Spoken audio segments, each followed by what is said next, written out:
Hey, I'm Aaron Bucheister, and I produced and recorded and mixed and played on Laura Brino's new record, Cactus Moon, and it's out as of now. And I wanted to just dive into these Logic sessions and show people some of the fun behind it. It was a really fun record to make. Laura is a dream of an artist to work with. She's so much fun, so creative, just easy to please, easy to excite. She almost never says no to an idea, or instead of a no, it's a yes and, which is amazing. So it's really cool to have a client who, like, anytime she doesn't like what I did, it's not a big deal. That's cool. Cut that out. Alright, so a lot of the songs on her record she brought in as GarageBand demos that she made on her phone. So a lot of stuff actually survived. A lot of the virtual instruments and synths and stuff we kind of maybe kept or just changed a bit to make it fit the track better. So maybe I'll do a before and after also of the demos if Laura lets me. It might be kind of mean. So a lot of people played on this record. It becomes, look at me, I listed the credits. So alright, so I can talk with authority. So on this song, Laura is singing on her vocal chain. Beautiful vocal. And we recorded this record over a couple different years, so I changed my vocal chain over the years, and apparently this is the 3U GZ67 into a Cappy VP28 high-pass filtered. And I think this is when I was doing, I guess I didn't use any of that. Never mind. Oh, I did. This is when I was having the vocal routed to some guitar pedals for delay and reverb. I think it was the Strymon El Capistan and the Universal Audio Golden Aster represent. Her vocals always awesome. One of my friends asked me about the vocal chain, so let's check it out. This is the first record I've ever used auto-tune on, and I used Metatune, Slate's thing. And the thing is, Laura sings great, and she sings really basically perfectly in tune. But I think I was I don't know. I've always had this theory that there's a sheen to vocals that have a little bit of tuning to them. So I actually just put this on, and it just didn't make it more in tune. It just gave it that pop sheen. And as soon as I did that, and Laura said that she wanted this record to be more pop than her previous record. So that really helped. I did that to all the songs as soon as I figured that out. And it's messed up because she doesn't need tuning, but it just makes it sound like pop. So whatever. Who cares? As Andrew Shep says, the only thing that matters is what comes out of the speakers. Everything else is just whatever. Okay, so her vocal chain, auto-tune, gain, I think I did some gain writing, compressor, yep, that's the only one that's being used, the blue one. It's doing a lot. That's a lot more than I would normally set it to, but it sounded good, so I'll leave it. Doing some EQ. She has some weird, unique build-ups that other people don't have, I find, in the high mids, 35, 60, 750, and then a multiband compressor, and this is just pulling out just softening that, and then it's going into the lead vocal bus, and that's doing a mouth declicker, which we used to have to do by hand, one thing at a time. A little bit of a de-esser, another de-esser, another multiband compressor. So a lot of guys like Frank Marchand taught me that, like, sometimes it's cool to, like, not make huge moves with one plugin, but instead make smaller moves with multiple plugins. And I think that's kind of just what I've been doing a little bit. Nothing super deliberate. And again, I don't even know why that's there, but just doing a little bit of extra top and bottom. Let's see. It's sending to some micro shift.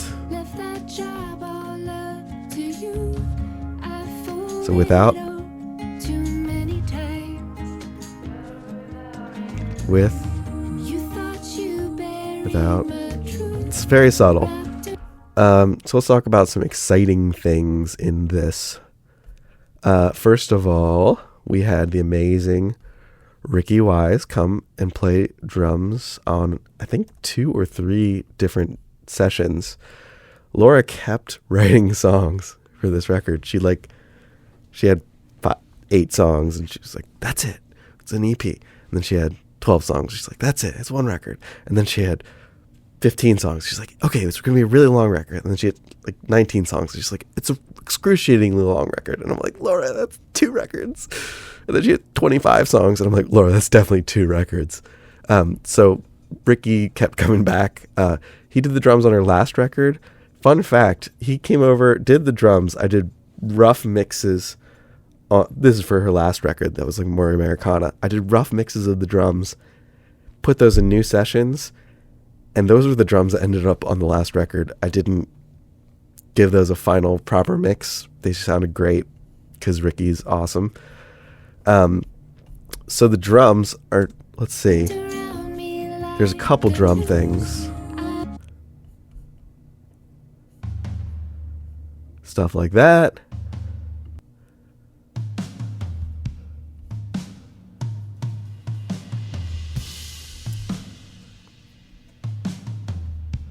We did some overdubs, so like cymbal swells. This is an overdub. Mallets. Just little ear candy things. Laura had some drum stuff, which I have labeled here as VI drums, virtual instrument drums. Or maybe I did some of this stuff. The lines are very blurred in that regard. I think I did some of this, and it's just supplemental. Let's see what's next. The bass, her husband, the awesome Dracula Jackson, Mr. Rockstar, played bass on this song. Very cool. And I don't know anything about it, so those are his secrets to tell. Let's see. Let's dig into Sean Dracula Jackson's guitars. So, unlabeled. Good job, Marin. Just some kind of like added delay. Ooh, a favorite plugin on this whole record I kept using is my Waves Factory cassette. It does make my Logic crash a lot, but it's worth it. And I have a tape machine right there that does this exact same thing, but it's a lot faster to put it on as a plugin. There's a couple things this plugin can't do. For instance, one of my songs, I recorded stuff into the cassette recorder, and upon playing it back, shake the cassette recorder, and it warbles in a way that nothing else can. I know, it's brutal, but barbaric. All right, let's check out more of Sean's guitars. And he just recorded these at his house, at his studio. Some cool lo-fi, funky. Just giving some rhythm. That's awesome. And then here I have a guitar. It is my Nash Telecaster into my vintage deluxe reverb. And I guess that's the trem from the amp, I guess, with a Valhalla reverb, giving it a nice stereo spread. And I think at the end, oh, I like these. Kind of a little bit of a duet Western. It's my like fetish of Western music. So high and lonesome. Like, it ain't for eating, it's just for looking through. Nothing like that splashy reverb and tremolo. So actually, check it out. On one of these, just to give it some different texture, one of these, this is the Valhalla reverb. And on this one, it's not the spring reverb from the amp, it's the spring reverb from this plugin, Springs, by, I don't know their name. And that sounds awesome. Yeah. Right. Let's dig into some more cool guitars. Okay. This is my, I really got into this band called Palehound recently. And there's a lot of, vibrato guitars they use. That's my homage to Ellie Kepner. And her band Bachelor, too. Slide guitar. So I'm always trying to find little ear candy parts to throw in that are not stepping on the vocal. One of my favorite musicians, named Charlie Jameson, from the band Lancewood Record, once criticized my songwriting and guitar playing and arranging by saying, "Why play chords when you could play cool riffs instead?" And man, if he wasn't right, ever since that day, I've thought about that. So, cool riffs. This is some outro stuff. A lot of little heartbeat things in this record. Oh, this is fun. A ring modulator.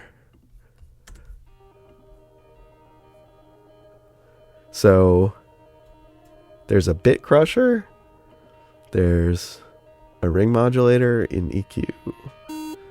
So here's what it sounds like without it. And it's poorly performed as a demo part. Here, I'll turn it up. But then I realized it's going to just be kind of a chaos thing anyways. So I think this is me tapping. So then I realized it's going to be kind of a chaos part anyways. So here it is with the bit crusher. Bit crusher. Oh, sorry. So here it is with the bit crusher.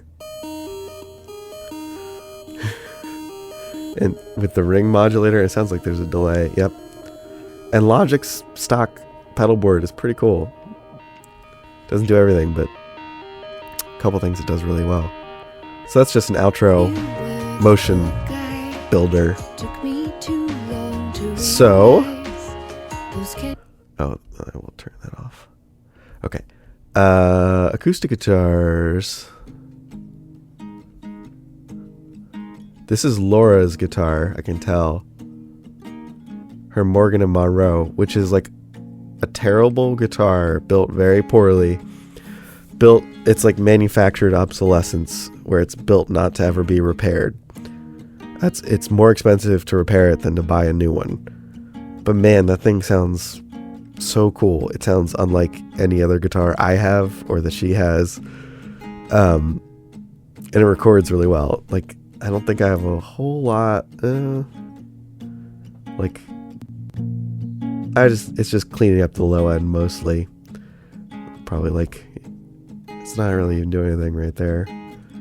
A little bit of compression, a little bit of sparkle, a little bit of high pass filter,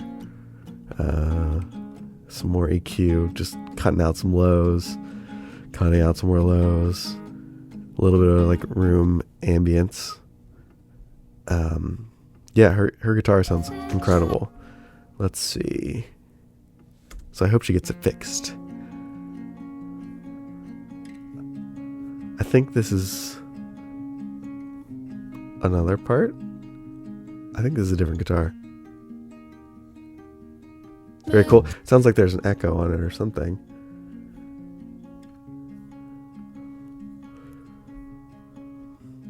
I don't know. Maybe not. Whatever. Okay. Piano. Is this a real piano? What is this? This sounds like a synth that she had brought in and that I just butchered until it didn't sound as cheesy as the stock GarageBand. Alright, here's another synth. Autumn Haze from her GarageBand demo. And I just EQ'd it. Cool. Oh yeah. Alright, I think the real kicker on this track is the awesome guest vocalist, her niece, Emma, gave us all these really cool, sullen vocals, like indie hipster. Right there's Laura.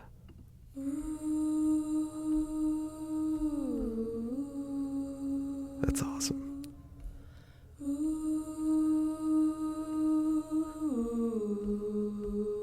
More of that stuff. Let's see what this is. That's Laura. Nice. There's lead and background. I will see you on the other side.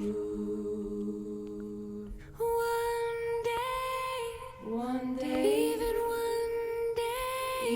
one day, just for one day, better than all Love this part. years, better than all these years.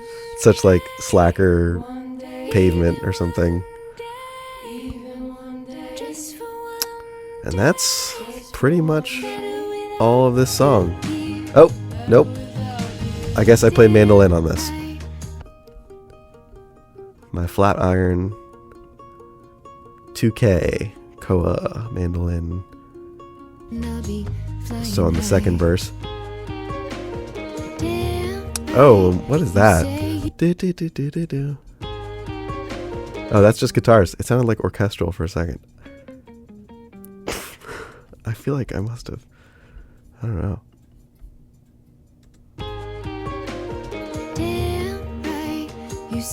Oh, a double here. Okay. Cool. So I guess that's just guitar. Oh, and there's a synth here doing it. Yeah, so another thing I've been loving is layering instruments and creating like a new instrument out of multiple instruments combined, right? So I feel like Neutral Milk Hotel had a lot of that on their Airplane Over the Sea record, where just like there's a saw and there's a horn and there's a guitar all playing the same thing, and it just becomes one. Like, what is that? And so that's 2 electric guitars, a mandolin, and a synth. And it sounds a bit more orchestral to me in the mix.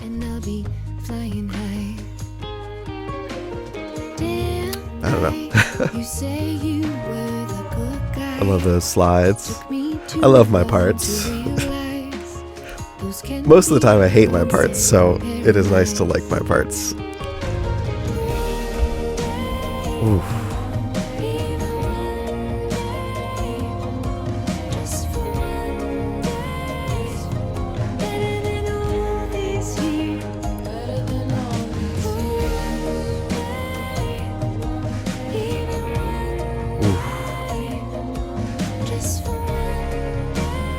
Yeah, awesome. I love it.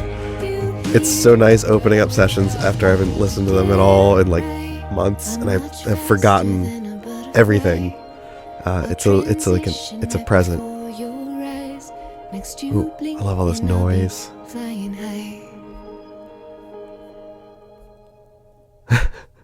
So there's like a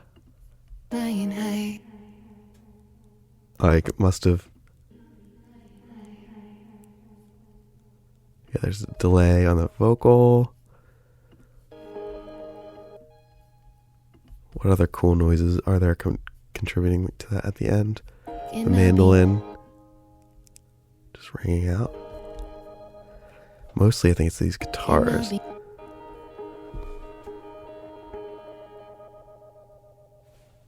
Oh, okay. And I must have done some automation to that. Let's see. Pedalboard mix? No? Jeez, I don't know.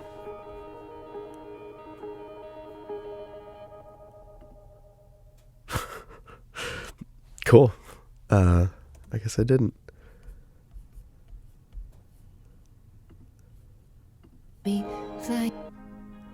Oh, and some Sean's guitars too.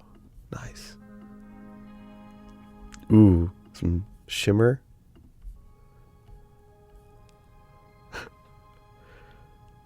Very cool. I think I added some crystallizer to that. Okay, cool. Totally forgot about that. I've also been like really inspired by people who say they like to work really fast and just do stuff and just not even overthink it. That's a skill, and that's what also makes me forget everything I've done, but it's a joy to come back to, so that's cool. All right, I think that's it for this track. Go check it out. It's available to stream, I guess, anywhere you listen to music.